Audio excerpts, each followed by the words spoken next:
بلوچستان کے مسائل کا حل سول ملٹری تعاون اور مشترکہ کوششوں سے ہی ممکن ہے۔ فیلڈ مارشل کا بلوچستان کی سماجی و معاشی ترقی کے لیے غیر متزلزل حمایت کا اعادہ۔ سید عاصم منیر کا کہنا ہے کہ پاک فوج بلوچ عوام کے شانہ بشانہ کھڑی ہے۔ فیلڈ مارشل نے فوجی جوانوں کے عزم و جذبے کو سراہا۔ سید عاصم منیر کا بلوچستان کے علاقے تربت کا دورہ، کور کمانڈر بلوچستان نے استقبال کیا۔ فیلڈ مارشل کو فتنہ الہندوستان کے خلاف کامیاب آپریشنز پر بریفنگ دی گئی۔ جنوبی بلوچستان میں جاری ترقیاتی منصوبوں سے بھی آگاہ کیا گیا۔ وزیر اعلیٰ بلوچستان سرفراز بگٹی بھی موجود تھے۔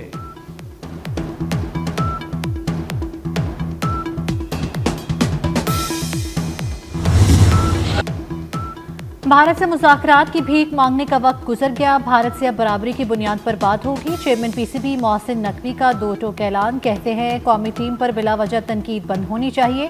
میرا کسی کو ٹیم میں لینے یا نکالنے میں کوئی کردار نہیں۔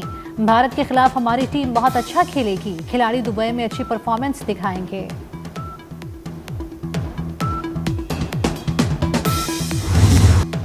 کراچی میں بھارتی خفیہ ایجنسی را کا نیٹ ورک پکڑا گیا۔ را کے لیے کام کرنے والے 6 ملزم گرفتار۔ کراچی میں دہشت گردوں کے سیف ہاؤس کا بھی انکشاف۔ بدین کے عبد الرحمان کے قتل کی تحقیقات سے نیٹ ورک کا سراغ ملا۔ ماسٹر مائنڈ سنجیو کمار عرف فوجی بیرون ملک مقیم ہے۔ را نے سہولت کاری کے لیے علیحدگی پسند تنظیم کو بھی استعمال کیا۔ Additional I G C T D کے مطابق مزید گرفتاریاں بھی ہوں گی۔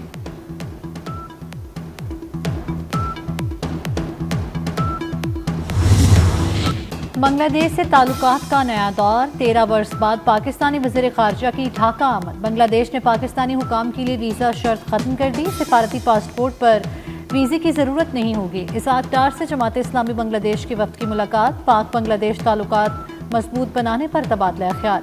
Ishaq Dar chief adviser professor محمد یونس اور مشیر خارجہ سے بھی ملیں گے۔ تو طرفہ تعلقات، علاقائی اور عالمی امور پر بات کی جائے گی۔ پاکستان اور بنگلہ دیش کے درمیان معاہدوں اور مفاہمت کی یادداشتوں پر دستخط متوقع۔ پاکستان سے بدترین شکست کے باوجود مودی سرکار کی ہٹ دھرمی، بھارت کا کسی تیسرے فریق کی ثالثی قبول کرنے سے انکار۔ بھارتی وزیر خارجہ جے شنکر نے جنگ بندی کے لیے امریکی فون تسلیم کر لیا۔ جے شنکر کا کہنا ہے کہ امریکہ سمیت کئی ممالک سے فون کالز کی گئیں۔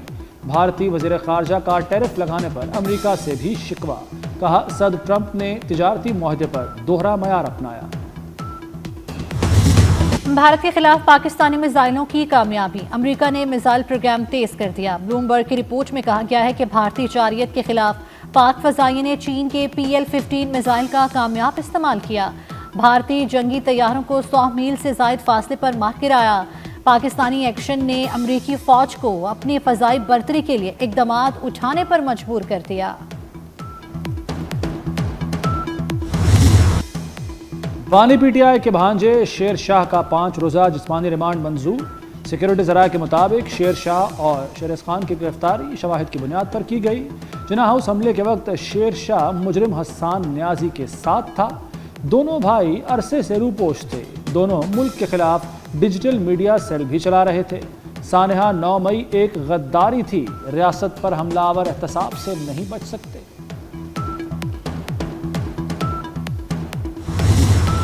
حکومت کسی کو بائی پاس کرے گی نہ کرنے دے گی۔ جو بھی مذاکرات ہوں گے سب کے سامنے ہوں گے۔ مشیر وزیر اعظم رانا ثناء اللہ کی میڈیا سے گفتگو، بولے جب تک ساتھ بیٹھیں گے نہیں مسائل حل نہیں ہوں گے۔ سیاسی ڈائیلاگ میں ہر چیز پر بات چیت ہو سکتی ہے۔ مذاکرات اور عدالتی فیصلوں کا آپس میں کوئی تعلق نہیں۔ جلاؤ گھراؤ کی ترغیب دی، پھر کہتے ہیں ہم نے کچھ کیا نہیں۔ اگر غلطی ہو گئی تھی تو اس پر معافی مانگتے۔ پی ٹی آئی کے سزا یافتہ سابق ارکان اسمبلی کی نااہلی بارے بڑی خبر، احمد خان بھچر اور احمد چٹھا کی درخواستیں خارج۔ ہائی کورٹ نے درخواستیں ناقابل سماعت قرار دے کر خارج کی۔ جسٹس خالد اسحاق نے مفرور نااہلی کے نظریے کے تحت آئینی پٹیشن ناقابل سماعت قرار دے دی۔ نون لیگ اور پیپلز پارٹی کا مل کر ضمنی الیکشن لڑنے کا فیصلہ، گزشتہ انتخابات میں رنر اپ رہنے والی جماعت کا امیدوار ہوگا۔ وزیر ریلوے حنیف عباس کہتے ہیں پورے پاکستان کو پتہ ہونا چاہیے ہم اتحادی ہیں۔ غیزر میں گلیشیئر پھٹنے سے تباہی، کالیداس کے مکینوں کی خیمہ بستی میں منتقلی، متاثرین کے لیے متبادل گاؤں بھی بنایا جائے گا۔ سیلاب متاثرہ علاقوں میں اسکول 25 اگست تک بند کر دیے گئے۔ ترجمان گلگت بلتستان حکومت کا کہنا ہے کہ متبادل پل کی تعمیر کے لیے ہنگامی بنیادوں پر اقدامات کیے جائیں گے۔ بروقت اطلاع دے کر سینکڑوں قیمتی جانیں بچائیں۔ گلگت بلتستان کے چرواہے کے لیے انعام کا اعلان۔ غزر میں چرواہے کی طرف سے گلیشیئر پھٹنے کی فوری اطلاع پر 100 گھر خالی کرائے گئے تھے۔ لوگوں کے محفوظ مقام پر منتقل ہونے سے کوئی جانی نقصان نہیں ہوا۔ وسیعت خان کو DIG پولیس کی طرف سے 10,000 روپے انعام دیا گیا۔ محکمہ پولیس GB کی طرف سے تعریفی سند سے بھی نوازا گیا۔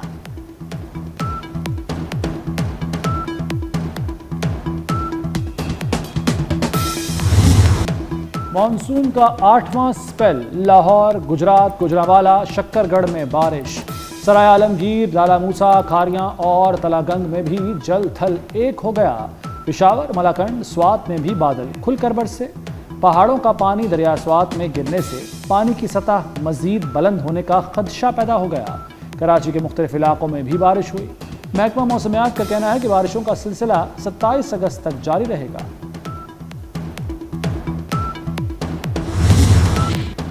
ملک بھر میں بارشوں سے دریاؤں میں طغیانی۔ دریائے ستلج بھر گیا۔ جلال پور پیروالا میں دریا کے تیز بہاؤ کے باعث بند ٹوٹ گیا۔ سیلابی پانی نے قریبی علاقوں کو لپیٹ میں لے لیا۔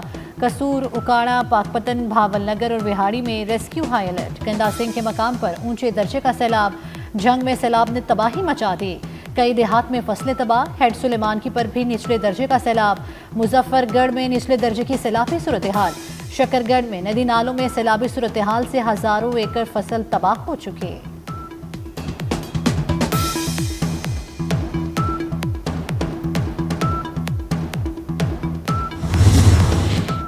ملک بھر میں بارشوں اور سیلاب کی تباہ کاریاں۔ 24 گھنٹے کے دوران 14 افراد جاں بحق ہو گئے۔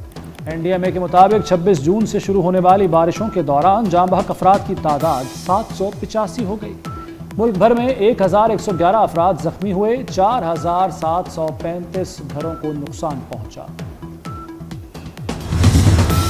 The private sector has to lead this country, and the government just needs to provide the ecosystem, provide the enabling environment, and that's what we are doing in terms of the regulatory regime, etc.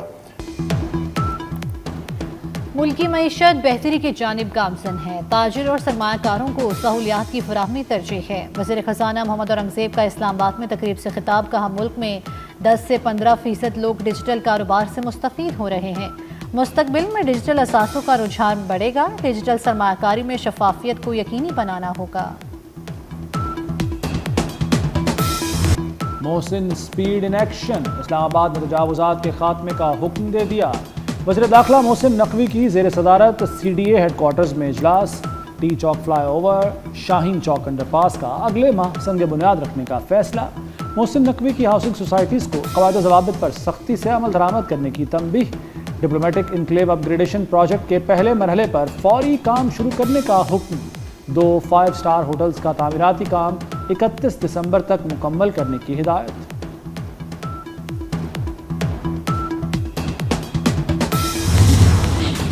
وزیر اعلیٰ پنجاب مریم نواز کی دورہ Japan کے دوران Osaka world expo آمد۔ وزیر اعلیٰ نے پاکستانی پیویلین کا بھی دورہ کیا۔ پاکستانیوں اور غیر ملکی سیاحوں سے گفتگو کی۔ مریم نواز نے ایکسپو کے بہتر زندگی کے لیے مستقبل کے معاشرے کی تشکیل کے عنوان کو سراہا۔ کہا پنجاب کے شہروں کو فیوچر سٹی کے تصور پر تعمیر اور ترقی دیں گے۔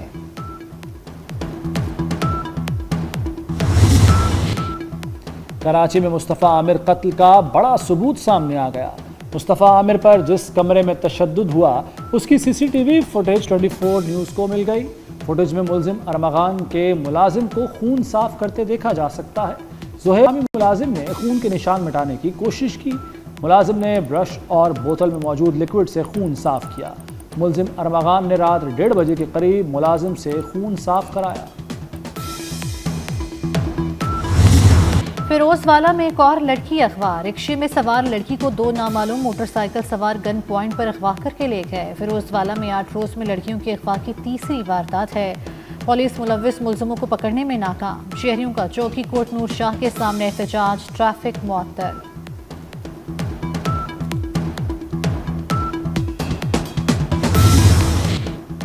امریکی صدر ٹرمپ نے سرجیو گور کو بھارت میں نیا امریکی سفیر نامزد کر دیا. سرجیو گور جنوب اور وسطی ایشیائی امور کے لیے خصوصی مندوب بھی مقرر کر دیے گئے.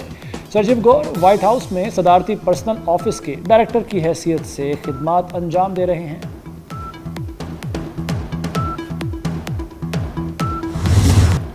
عظیم صوفی شاعر حضرت بابا بلے شاہ رحمۃ اللہ علیہ کے عرس کی تقریبات کا دوسرا روز. ملک بھر سے زائرین کی قصور میں مزار پر آمد جاری.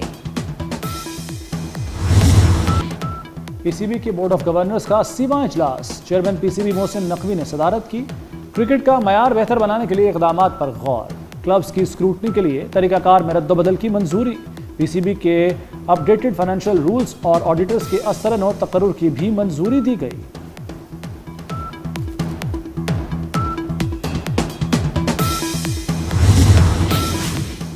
Chairman P C B Mohsin Naqvi کی غنی انسٹیٹیوٹ آف کرکٹ ڈیفنس آمد تیسرے غنی رائل T20 ٹورنامنٹ کا افتتاح کر دیا. محسن نقوی نے بال کو شاٹ لگا کر ٹورنامنٹ کا باقاعدہ آغاز کیا. چیئرمین پی سی بی کا کھلاڑیوں کے ساتھ تعارف کرایا گیا. محسن نقوی کا ٹورنامنٹ میں شریک ٹیموں کے لیے نیک خواہشات کا اظہار.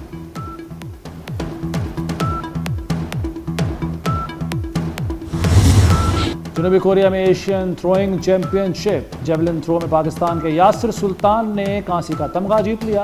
یاسر سلطان نے 77.43 میٹر دور میں